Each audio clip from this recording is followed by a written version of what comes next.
Hi friends, Achus ഇലക്ട്രിക്കൽസിൻ്റെ മറ്റൊരു വീഡിയോയിലേക്ക് സ്വാഗതം. അപ്പോൾ നമ്മൾ ഇന്ന് ഡി ബികളെ കുറിച്ചാണ് പറയാൻ പോകുന്നത്.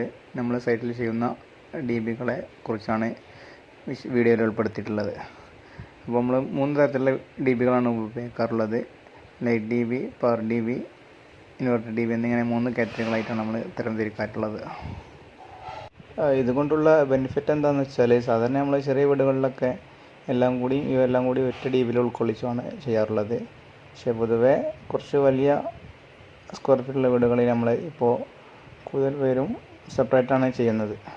അങ്ങനെ ചെയ്താലുള്ള ഗുണം എന്ന് വെച്ചാൽ, നമുക്ക് എന്ത് കംപ്ലയിൻറ്റ് വരുമ്പോഴോ അത് കണ്ടുപിടിക്കാനും, അതുപോലെ തന്നെ ലൈറ്റിൻ്റെ ഭാഗത്ത് കംപ്ലയിൻറ്റ് വരുമ്പോൾ ലൈറ്റ് ഡി ബി മാത്രമേ പ്രശ്നം വരുള്ളൂ. അതുപോലെ തന്നെ പവർ ഡി ബിൻ്റെ ഭാഗത്ത് പ്രശ്നം വരുമ്പോൾ പവർ ഡി ബിക്ക് മാത്രമേ അതിൻ്റെ പ്രശ്നം ബാധിക്കൂ. അതുകൊണ്ട് തന്നെ മൊത്തത്തിൽ ഓഫായി പോകുന്നൊരവസ്ഥ ഉണ്ടാവുകയില്ല. പിന്നെ അതുപോലെ നമ്മൾ ഇൻവെർട്ടർ സെപ്പറേറ്റ് ചെയ്യുന്ന സമയത്ത് ഇൻവെർട്ടറിന് പ്രത്യേകം വേറെ വലിച്ചാണ് ചെയ്യുന്നത്. ഇൻവെർട്ടർ നമ്മൾ ബ്ലൂ അതുപോലെ തന്നെ ഗ്രേ കളർ കോഡാണ് യൂസ് ചെയ്യുന്നത്. അപ്പോൾ വയറിങ്ങിൻ്റെ കാര്യത്തിൽ തന്നെ വയർ മാറിപ്പോകാനോ സാധ്യത ഒന്നും തന്നെ ഇല്ല. എന്തുകൊണ്ടും വളരെ കുറച്ച് കോസ്റ്റ്ലി ആണെങ്കിലും എന്തുകൊണ്ടും വളരെ നല്ലൊരു മെത്തേഡ് തന്നെയാണ് ഈ 3 രീതിയിൽ ചെയ്യുന്നത്.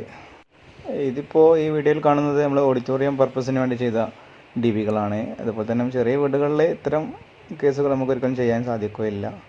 എന്നാൽ തന്നെ മിനിമം അത്യാവശ്യം 5000 സ്ക്വയർ ഫീറ്റിന് മുകളിൽ വരുന്ന വീടുകളിലും അത്യാവശ്യം ലോഡും കാര്യങ്ങളൊക്കെ വരുന്ന വീടുകളിലും നമുക്ക് 3 ഡി ബികളെ തരംതിരിച്ച് ചെയ്യാവുന്നതാണ്.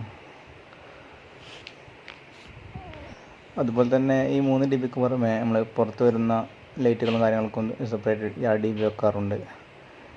അതും ഉള്ളിലത്തെ ലൈനുമായി ബന്ധിപ്പിക്കാതെ ഒന്നെങ്കിൽ പുറത്ത് കൊടുക്കുക, അല്ലെങ്കിൽ ഉള്ളിൽ തന്നെ ഡി ബി വെക്കാം. പക്ഷേ ഉള്ളിലത്തെ ലൈനുമായി അതൊരു ബന്ധമില്ലാതെ പുറത്തെ ലൈനുകൾ മാത്രം ഉൾക്കൊള്ളിച്ചുകൊണ്ട് നമുക്ക് ചെയ്യാവുന്നതാണ്. എക്സ്റ്റീരിയർ ലൈറ്റുകൾ മഴ നനയാനും വെള്ളം കയറാനൊക്കെ സാധ്യത കൂടുതലാണ്. അതുകൊണ്ട് തന്നെ എപ്പോഴും ട്രിപ്പിംഗ് ആവാനുള്ള സാധ്യത വളരെ കൂടുതലാണ്. അപ്പോൾ എന്തുകൊണ്ടും എക്സ്റ്റീരിയർ ലൈറ്റുകൾ ചെയ്യുന്ന സമയത്ത് നമ്മൾ അതിനായി പ്രത്യേക ഒരു ഡി ബി തന്നെ സ്ഥാപിക്കേണ്ടതുണ്ട്. അതുമൂലം അകത്തെ ലൈറ്റുകൾ ട്രിപ്പായി പോകുകയൊന്നും തന്നെ സംഭവിക്കില്ല, മൊത്തം ഇട്ടാവുന്ന അവസ്ഥ ഉണ്ടാവുകയില്ല. അപ്പോൾ എല്ലാവരും ഇത്തരത്തിൽ മാക്സിമം വലിയ വർക്കുകൾ ഇത്തരത്തിൽ തന്നെ ചെയ്യാൻ ശ്രമിക്കുക. മാക്സിമം ക്ലൈൻറ്റിനെ പറഞ്ഞ് മനസ്സിലാക്കി, ഇതിൻ്റെ ഉപയോഗം കാര്യങ്ങളും ക്ലൈൻറ്റിനെ പറഞ്ഞ് മനസ്സിലാക്കി ഇത്തരത്തിൽ സെക്ഷനിലുള്ള ഡി ബികൾ തന്നെ ചെയ്താൽ ശ്രമിക്കുക. അപ്പോൾ വീഡിയോ ഇഷ്ടപ്പെട്ടാൽ ലൈക്ക് ചെയ്യുക, ഷെയർ ചെയ്യുക. ഇനി അടുത്ത വീഡിയോയുമായി കാണാം. Okay, bye. Thank U.